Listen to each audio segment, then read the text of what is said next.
Welcome back, everybody. This is Edwin, the Magic Engineer, and only a couple days left until I go to Vegas, and I'm going to be meeting up with Dan and Rudy and Open Boosters and Clint and Brian Weissman and all the other guys there in the Vintage Magic group.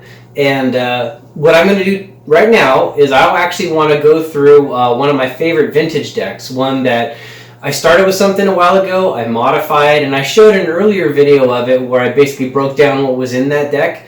But today I actually wanted to play through the deck, kind of like a Goldfish kind of style, because there's so many neat interactions and decisions that actually get made when you're playing that deck. And I thought it'd be a lot of fun and you guys might actually enjoy it as like a last thing before I go to Vegas. But a couple quick notes before I get started on that.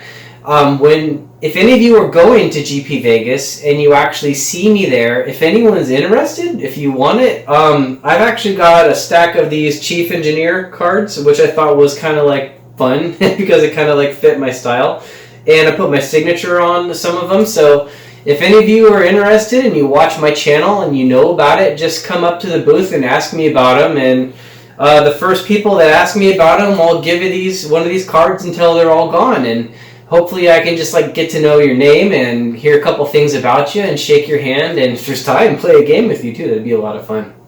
Anyways, let's get to the deck review because that's going to be the fun part here. Okay guys, today what I'm going to do is I'm going to walk you through what I consider my best and my most fun vintage deck. I call it Gifts Slaver. And this was actually a deck that was a variant off of Rich Shea's Control Slaver. And I developed this deck starting from that template years ago. Got it to the list about where it's at a long time ago. And then when Brainstorm got restricted, that screwed the deck up a little bit. And I was able to kind of move it back and forth. And I'm happy with the deck where it's currently at today. And I played this last year at GP Vegas, and if I get a chance, I'll play it this year at GP Vegas 2018, but I might not get that chance based on time. We'll just have to see.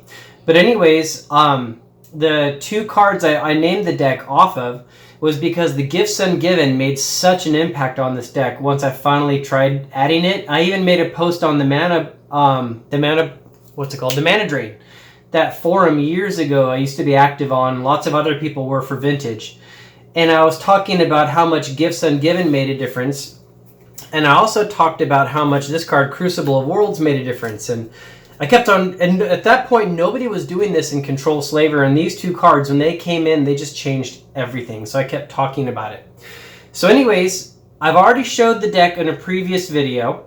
And what I want to do now is I actually just want to kind of goldfish through it so I can kind of talk through some of the combos that you actually go through on this deck and kind of talk through some of the decision making so people actually get to see. So let's get to that. Let's take you through the deck real quick here. Here's the spells and the mana sources. Go ahead. I'm going to make this video go like twice the speed. So y'all can see it. Slow it down if you want to on YouTube. And the video where I actually showed this deck before is linked right up here above. There might be slight changes from the first time I showed this deck though. Okay. Okay, so let's goldfish this deck through. Now remember, this is a defensive deck that plays counter magic, and then it turns on a dime, and it starts actually playing a combo control type of game. So, let's see, if this was our starting hand, would we keep this? Now see, here's one of the big initial changes I made recently. I put in Jace the Mind Sculptor in this deck. Now he is fantastic, actually. Depends on what I'd be playing against. If I played against another deck that I really needed to defend turn one, this is a good keeper hand because I could play like a decent amount of mana onto the table and I could still have counter magic like up with the actual Lotus. But if I felt like I could go aggressive and try to go to combo out, I've also got that route because I could try to actually get Jace onto the table and then just use his ability to just get tons of card draw and keep searching my deck for real important stuff and use the Polluted Delta to shuffle away like stuff that I don't want. So this is actually a pretty great start. I've seen better, of course, but this is not bad. It's got the ability to go defensive and it's got the ability to go aggressive. So let's pretend at this moment, because I want to teach you guys how to combo out with this deck. Now what you generally want is a Goblin Welder on the table that's active. You want the Mindslaver in the graveyard. You need 4 mana sources, and a Crucible of Worlds has to be on the table, and the Darksteel Citadel has got to be one of the lands in the graveyard. That's the Infinite Slaver combo, the most easy way to set it up. But there's other ways to set up that combo as well. So the easiest way is the 4 mana, 1 Welder, Crucible, and the Citadel and the Slaver in the graveyard. Another way to do it is get the Triskelivus out and use 2 Welders, and you can generate artifact tokens, and you can go infinite turns like that. Although, if you have a lot of like Moxen in play, you don't necessarily need to have that kind of infinite combo. Maybe even just cycling Mindslaver a few times is enough to take someone out. But anyways, we're going to start with this, and we're going to pretend that we can go very aggressive to get combo pieces out. So that would be a Lotus, a Pearl, tap the Pearl for the Mana Vault. Sorry. And I would also, I could actually probably hold back the Polluted Delta. Tap the Mana Vault for 3. Get 3 more there, so that's 6 mana. Play the Jace, floating a colorless and a blue. And I'll use his ability. Sorry, guys. It's making me cough quite a bit. Oh, look, Fact. Fact is quite good. And let's see. It would have been really nice if I could have used those mana for something else, but I don't quite have enough to use them for something else. I like these cards, but they're not going to give me enough oomph to really get something else out of them. Let's see, what could we do? So maybe I will take the Fact, and I'll put the Library and the Underground back. And then we'll pass that turn, and let me get a dice out for Jace. Because he started at 3, now Homeboy's at 4. Oh, sorry, no, that's 0, so he's still at 3. But we'll play other land. And this is Vintage, so it's new rules, so we don't mana burn. Those other 2 mana just go away without anything happening with them. Now, the next turn, we untap, we draw. Everybody remember what it is? The Library, right? Yep, there it is. Draw the Library. And now we know that this is an Underground Sea. We might not necessarily want to put the Library back in play first. Oh, sorry. This is still tapped, and we took a damage. So now we're down to... Look at me. I'm such a bad player. We're down to 19. Okay, so we're down to 19. And we've got 19 life. We don't have enough blue to get counter magic onto the table. We could Jace and get that Underground Sea out, and that's pretty good because that would enable the mana drain to be active. Actually, let's do that. That's not too bad. So let's Jace again. Okay, we are going to want the Underground Sea, I'm pretty sure. But now these 2 are a really good thing to try to decide between. Let's see. Now, Platinum is really good if we had like a Thirst for Knowledge in hand, or if we had a Pull from Tomorrow, so we could pitch the Platinum to the graveyard and use her for the discard. We don't at the moment. And we can really threaten someone if we have the Goblin Welder set up. So I would put the Goblin Welder back on top there. Then I would play the Underground Sea. And now we have the ability to threaten the opponent with counter magic, because they see we'd have 2 blue up. And so we could see how that goes. And let's say we say pass, and then they actually do something. Let's say we actually do have to counter it. So we would sack this, pay our life. We would definitely go get a red, because we need a red source.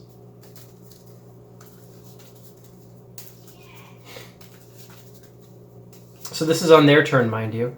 Say they did something like, I don't know, maybe they did a Sphere of Resistance or something, right? So you tap your 2 blue, you mana drain the sphere, so you're going to get your 2 mana.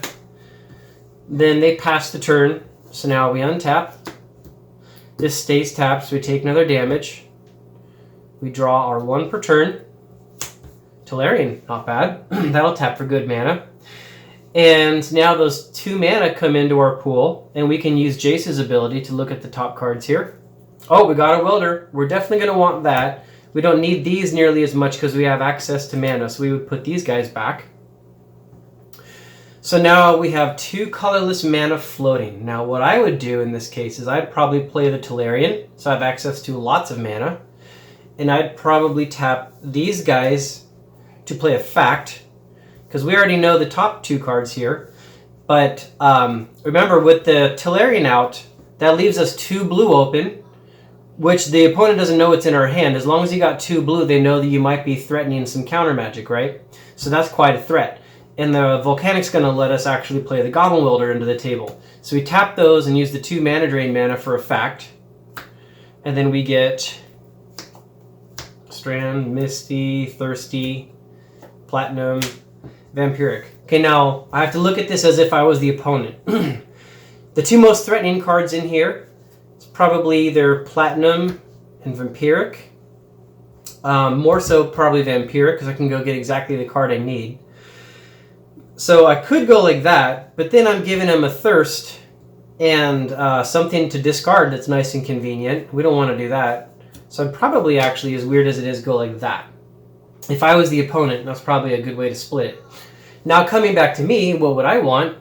Well, I know that I've got a library in hand that I very much want to be active, but a lot of mana isn't going to give me a lot of stuff. But then again, I've got a will that I can use to recur a lot of this stuff. So it's actually a pretty good choice. That's a good split. What I'd probably do... Well, you know, I'm going to be able to get a welder in play. And if I take this, I'll have the platinum on the table, and that'll allow me to weld the platinum in. So I'm going to take this, let these go to the yard, and before this turn is over, tap and play the welder, and then I would say, pass turn. So now the opponent goes, and we don't actually have counter magic open at this moment, but they don't necessarily know that. So let's just pretend like they don't do anything that turn. Game comes back to us. Go and tap. Vault is still there tapped, so we'll take another damage. We draw 1 per turn. Okay, we got an Underground Sea. Now, we have counter magic back up. We have the ability to tutor for something. And we have a Yawgmoth's Will in our hand. We could definitely start to do some broken stuff here. There's no doubt about that. So, if there's... Okay, now here's a good decision point. If I thought that they did not have other threats in their hand or the ability to counter me, what I might try to do is go for the combo. I might try to Vampiric Tutor for maybe like a Time Walk. And because I know not only can I go for the Time Walk, and then I can try to draw it off of the Thirst and then play it, and then I can Yawgmoth's Will to get it back and actually do it again. Or I haven't used Jace this turn, I could draw the Time Walk off of the Jace, and then have the Will there to replay it again. So that's a pretty powerful combo. If I thought that there's a chance that they might counter me, I might actually just want to like dig into my library a bit more to try to actually get something else that's going to give me some counter magic to be able to respond to them.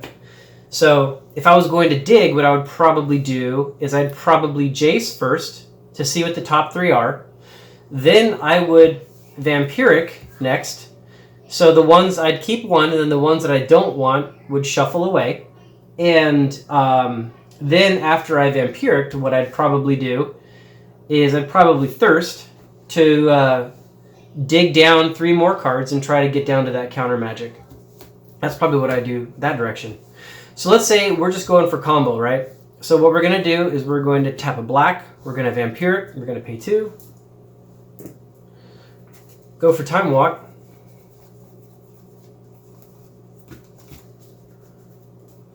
so there's the walk, and the opponent doesn't know it's there because it's a Vampiric and it's face down. That's there. So now we use Jace's ability and we draw 3. Oh, look at that. That's great. So now I'd probably put back Underground Sea. This is one of our combo pieces. We definitely want that. The library would be really good, but we really need to have counter magic, and this is one of our combo pieces. And this is going to allow us to pitch something big and dig a little bit deeper. So maybe I'll put back the library. Okay. So we have an underground sea and a library there. And let's see, what would we probably do at this point? Probably cast the time walk. So we're going to take another turn. Let's see. And we got 2 open, not enough to do anything else. But let's see what's in the graveyard. Our welder is active now. So what we could probably do is weld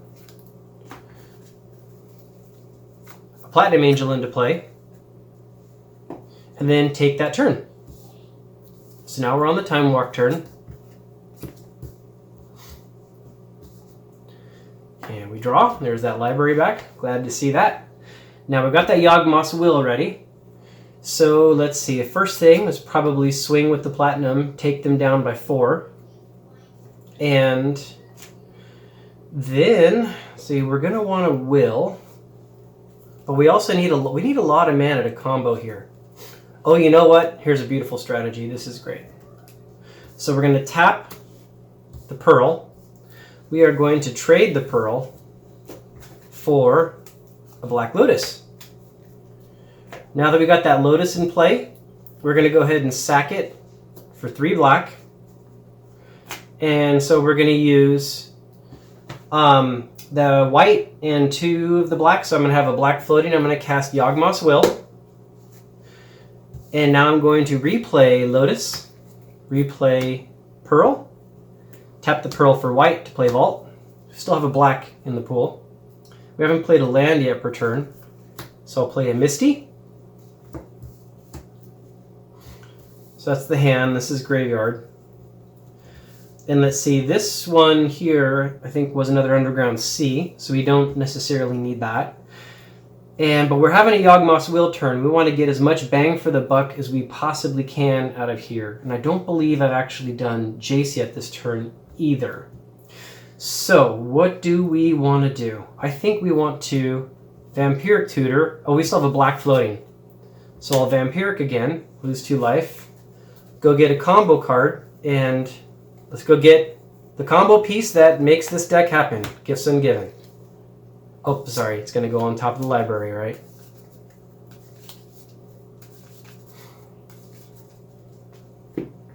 So there are the gifts. Goes on top of the library. Okay, that was with the black that was floating. Now this is still in hand. We've already played a land per turn. We want to get as much bang for the buck as we possibly can here. So now let's tap this. And we'll actually, hold on. Let's go ahead and let's do Jace. 1, 2, 3. So this is going to the hand, not the graveyard. We don't need that island. We can easily get rid of that. We already have an active welder, so we can get rid of that.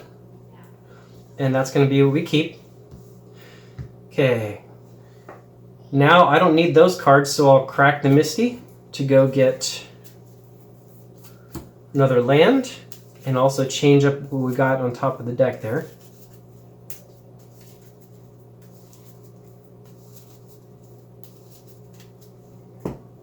Okay, so now why don't we get 3 mana colorless, and we will get 1, 2, 3, 4 blues. So 3 colorless and 4 blues, that's 7 mana.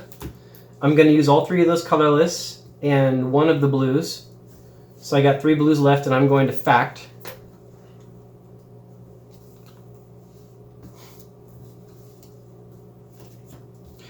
Okay, so let's see.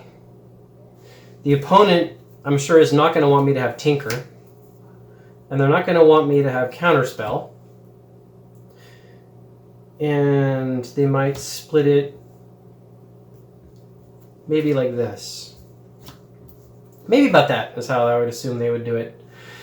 So I want explosive mana, but I also want to go get my combo pieces. Let's see, I'm going to have draw, but I need to way to put it in the graveyard. I think I'm going to take this and let these ones go to the Yawgmoth's Will pile. There's still the 3 blue, right? So I'm going to time walk again. So we're going to take another turn. I think there's 1 blue left. And I'll tap these guys. I'll play that Crucible of Worlds. And let's see what else. How about I'll crack the Lotus. See, these went in the graveyard. Just leave it there. I'll crack the Lotus, and I will tinker, getting rid of the Mana Vault to go get Mindslaver directly into play.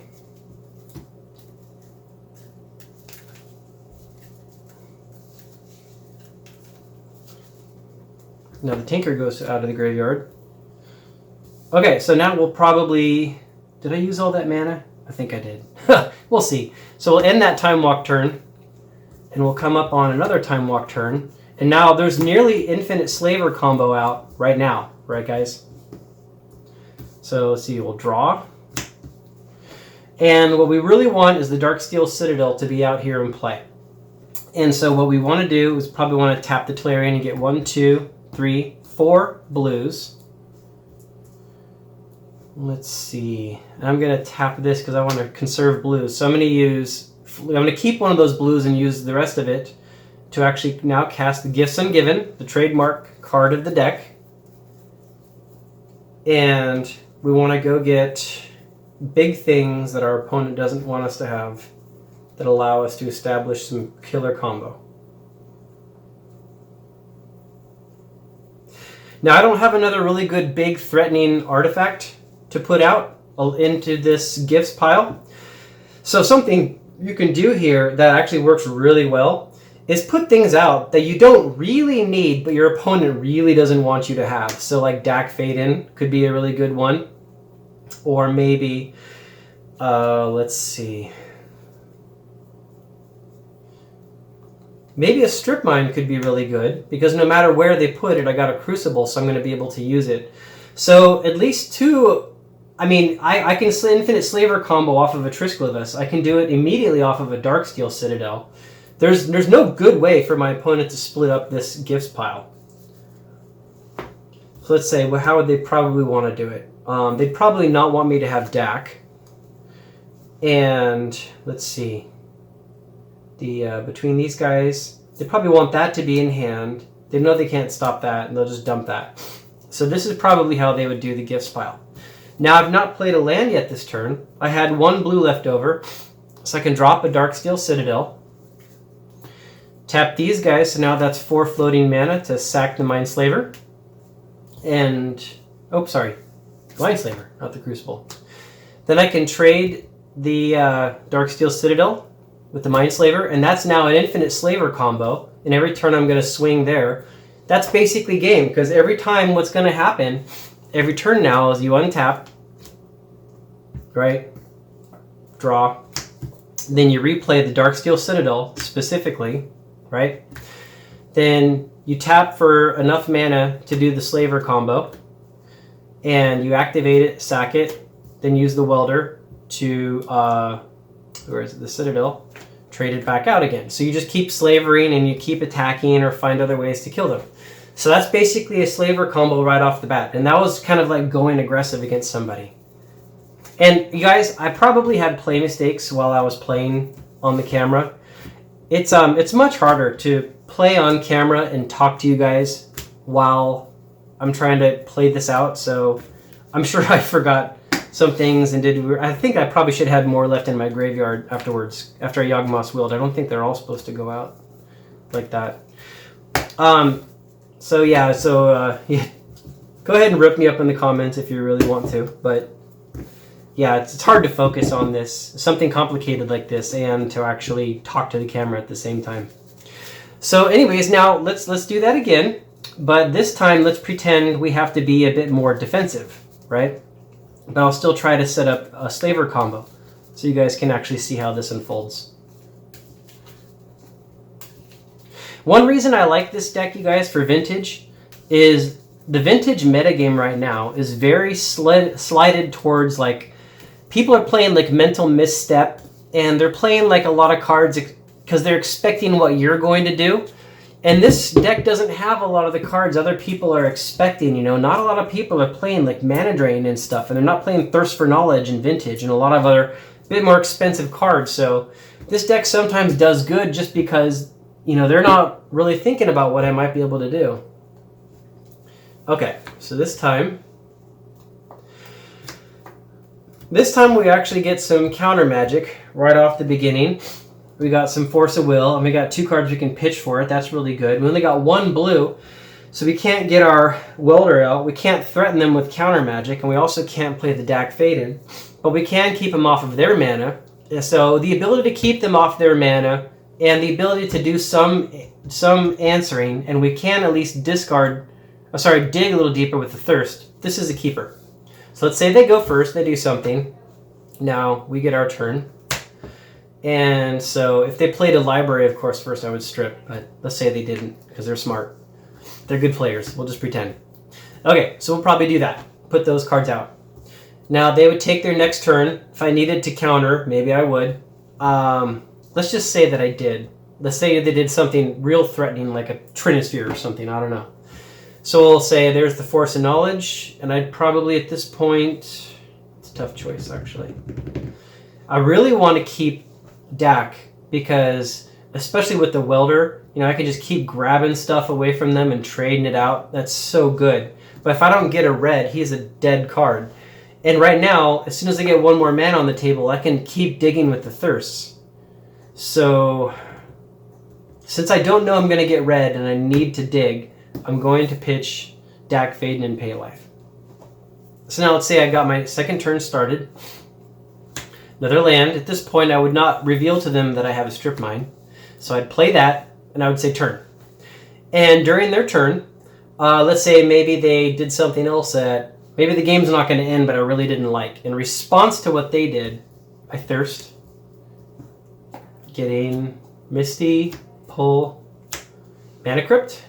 So in this case, we're obviously going to get rid of the Mana Crypt because we want to keep our hand as big as possible. Did not draw another Force of Will, so we would just glare at them with an Evil Eye and then let them have whatever this evil devilish thing is they did. Then we'll start our third turn. And at this point, we really want to threaten them, and the best way that we can is if we get the Goblin Welder onto the table and we have more ability to dig deeper and pitch big things into the graveyard, we can really threaten them. So I would play the Misty. Go get that red source.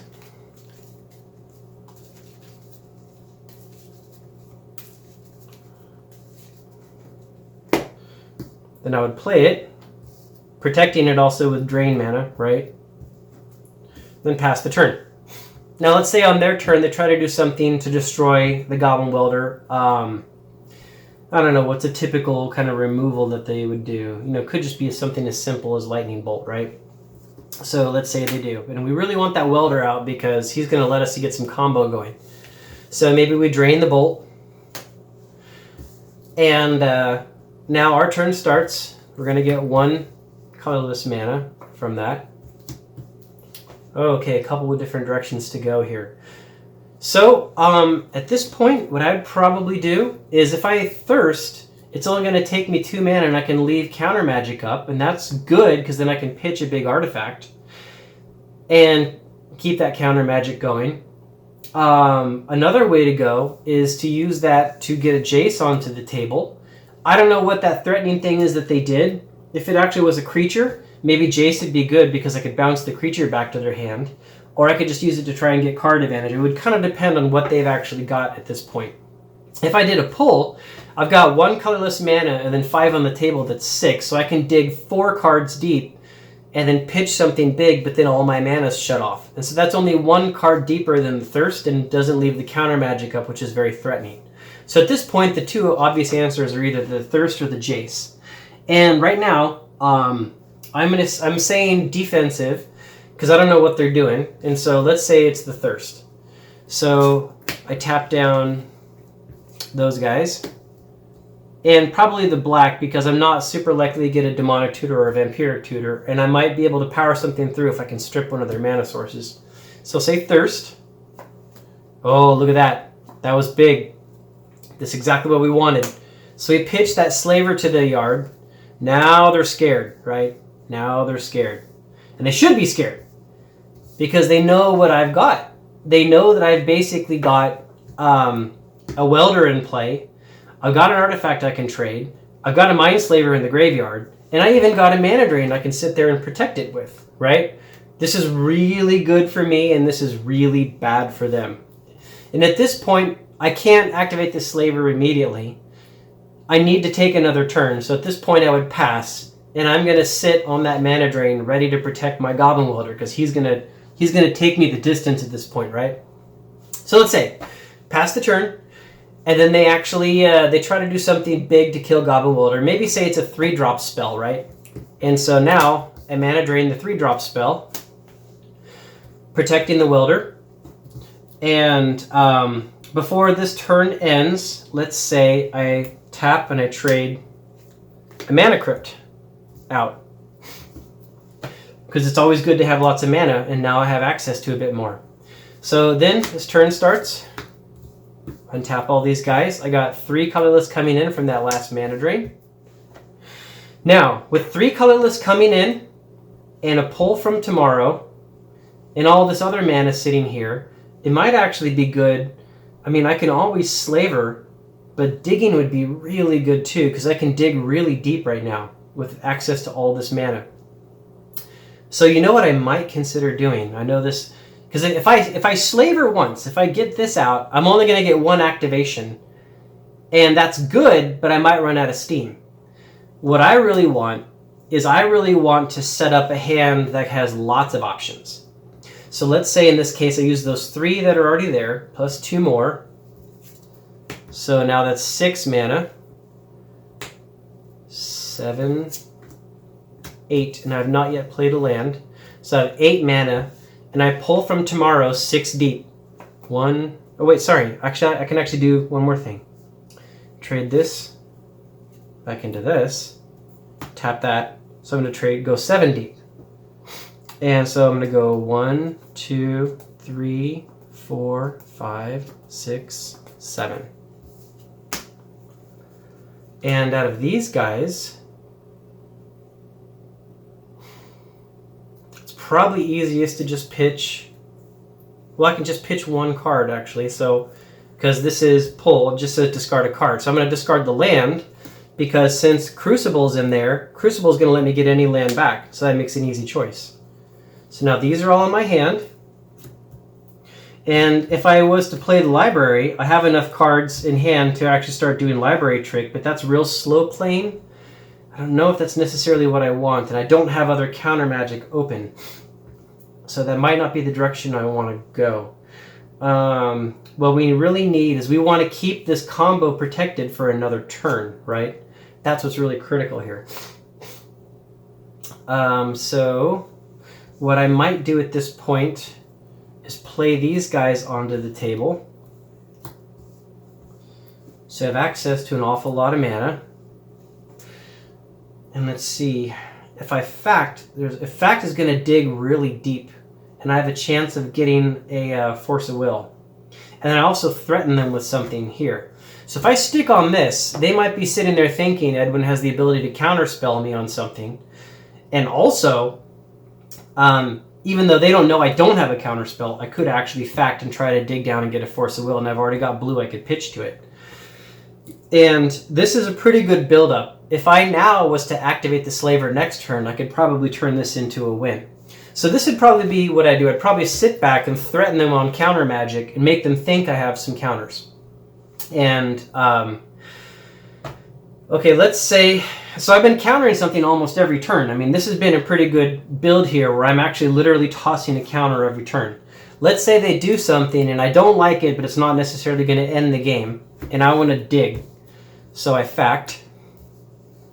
Now let's see what 5 I get. 1, 2, 3, 4, 5. Oh, we got a lot of mana. So let's see, probably get split like this. Put the red in the different spots. Maybe like that. And I'd probably take this pile. Okay, so they got away with something that I didn't really like. Let's say maybe they killed my welder. Then maybe that's a good compromise there, right? Okay, so now my next turn starts. They've got that welder off the board. I've got the Slaver in the yard, but now I have no more welder. Oh, there, of course, right? Of course, that's how that goes. Okay, so at this point, with this much card advantage, I would definitely play the library.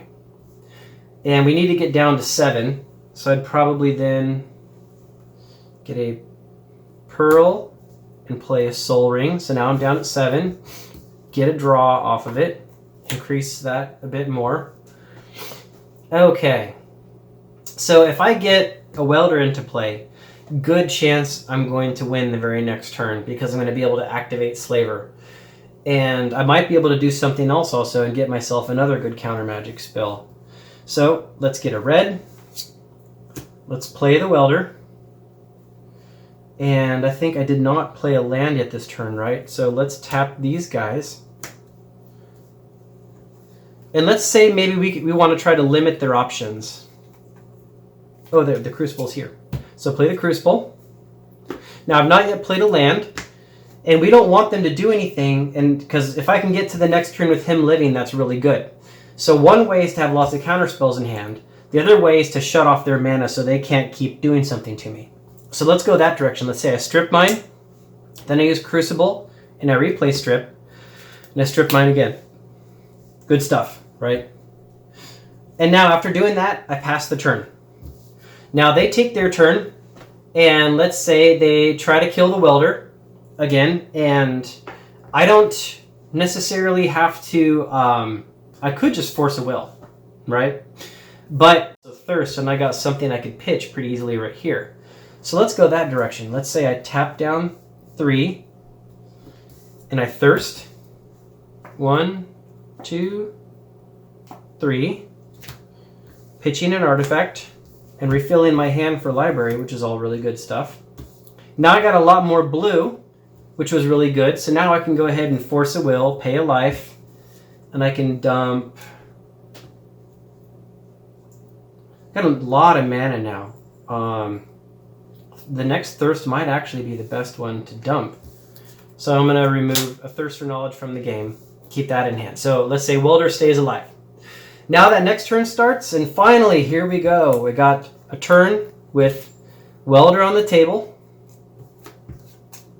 Plenty of mana options here, including library. And library is active. Oh, look at that. That is so good. And if they weren't able to kill the Welder last time, they're probably all out of counter magic. And I guess you should be able to see that this is literally going to be game, and there's a couple ways to win. The easiest way to win straight off the bat is just get that Mindslaver in play with something. There he is.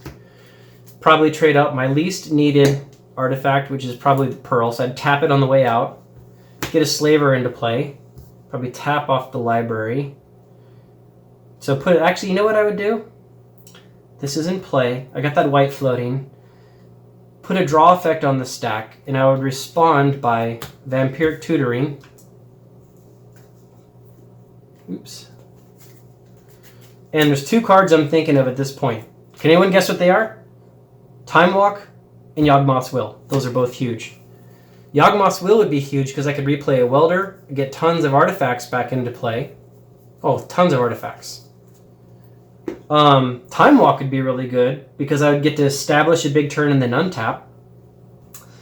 In this case, I'd probably actually go get the Yawgmoth's Will. Well, actually, you know what? I don't have another black. So that makes it Time Walk. So did I pass it there? There, yeah, Time Walk. So that's the card that comes out.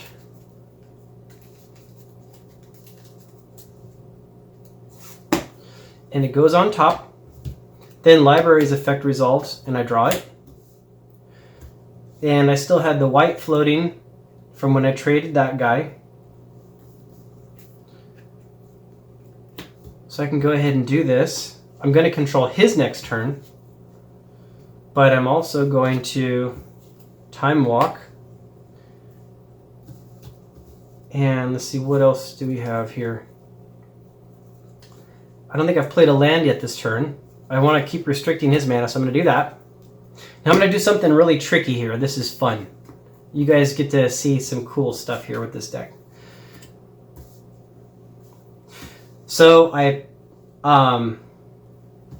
Oh, that's right. So I have a will. Okay, I have to take my time walk turn first here. So what I'm going to do is I'm going to tinker then these guys, letting sapphire go away because I've got lots of blue sources. I'll show you the neat trick next time. There we go. How about the platinum angel? Seal it in a bit more.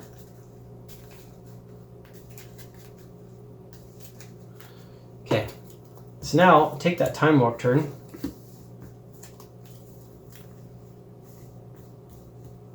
And they still have a Mindslaver coming up. I'm going to control their next turn.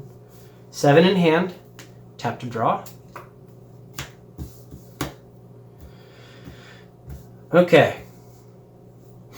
So attack them first. Go to the second main phase. Then probably just, I don't need to play from graveyard. I'll just play a land. And I'll pass the turn because I want to show you guys a neat trick here. Because this game is basically over, but there's something really cool here. So now it's their turn, right? So now normally if I was to intuition during my turn or in a normal game, they get to pick the 3. Because it says your opponent, you reveal and your opponent selects where they actually go. But I'm the guy now who gets to pick all of them because I'm doing his turn. Because this is a Mindslaver turn. So I can say, well, guess what, Edwin? You're going to get a Trisklivus in the graveyard just where you want it. You're going to get another Goblin Welder in hand, because wouldn't that be cool? And you're also, or I could do this, actually. So you're going to get a Yawgmoth's Will in hand, and put your Darksteel Citadel there, giving you the Infinite Slaver lock.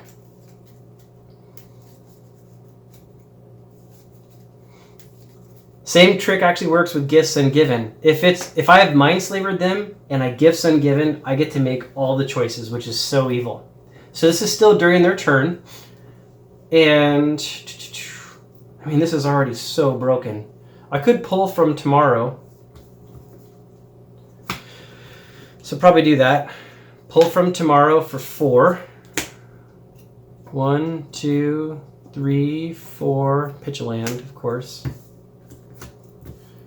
So that's all done. And before this turns up, I'll trade. What am I going to trade? I've got access to black now through that. So I can go ahead and trade this for, how about the Trisklivus? Let's say he comes out with 3 counters on him. Now I'll take that next turn.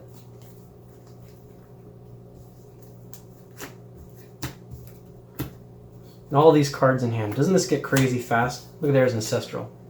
Okay, so now I could just play Creature Beatdown, and I could basically recur the Darksteel Citadel every turn and use that to play Mindslaver every turn, and the game just ends that way. If you really want to kick him in the teeth, because you have all the ability in the world to kick him in the teeth, you could tap those for 3. See, is there a Lotus in here? Can make this even more abusive. No Lotus in there yet. So I'll tap, trade the Soul Ring maybe for a Mox Jet. So that's all tapped. And then Yawgmoth's Will. And put the Tolarian should definitely come into play now. So that's the 1 land per turn. Tap a Pearl for a Soul Ring. Play a Sapphire. Play an Emerald. Play a Ruby. Play a Mana Crypt. Get a blue. Use one of these colorless to Time Walk again. Tap the Tolarian for 1, 2, 3, 4, 5, 6, 7, 8, 9, 10. To play a Mindslaver. Pull off those Trisklivites. Here's a red. No, I got a red here. Tap a red for another Goblin Welder. This is just so broken, right? I mean, I think I've still got a blue floating. What do I want to do with that?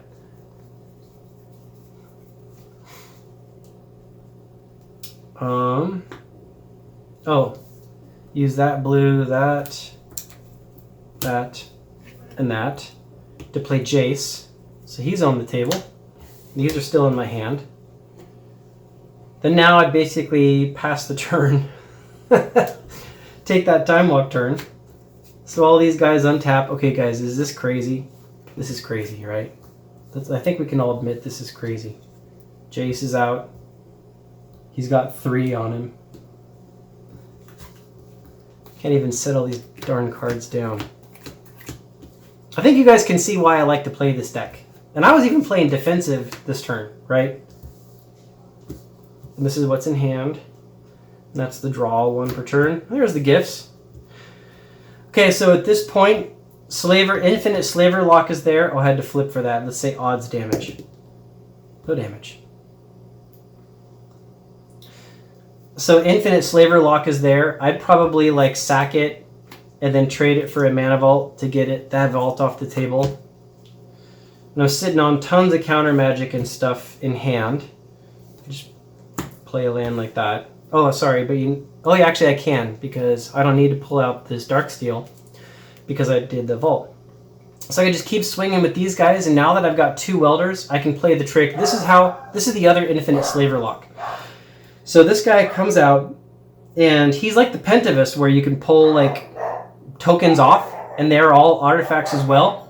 He's like a Triskelion, because these guys can sacrifice and do a point, but they're all 1/1 flyers, basically, right?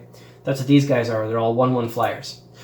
So, but now that you've got this guy out, what you can do is you can tap and trade the Triskelion himself for something else that's in there, maybe the Darksteel Citadel. And then the next turn, I can like bring him back out, and he'll get 3 more counters on him, and you can pull those off and use those as well. So if you have 2 Goblin Welders, you can generate artifact tokens with the Triskelion, and then use that for sacking for Mindslavers. You don't have to use the Crucible and the Darksteel Citadel trick. So that's basically it. That's how this deck combos out. I wanted to give you guys some insight in it to let you see why I like this deck so much. And I played this again at GP Vegas last year. I did fantastically with it. If I get the chance, I'll play it there again. So I hope you guys enjoyed this, and I apologize for the play mistakes. Like I said, it's very hard to play and talk at the same time. So you guys have a great time. Bye.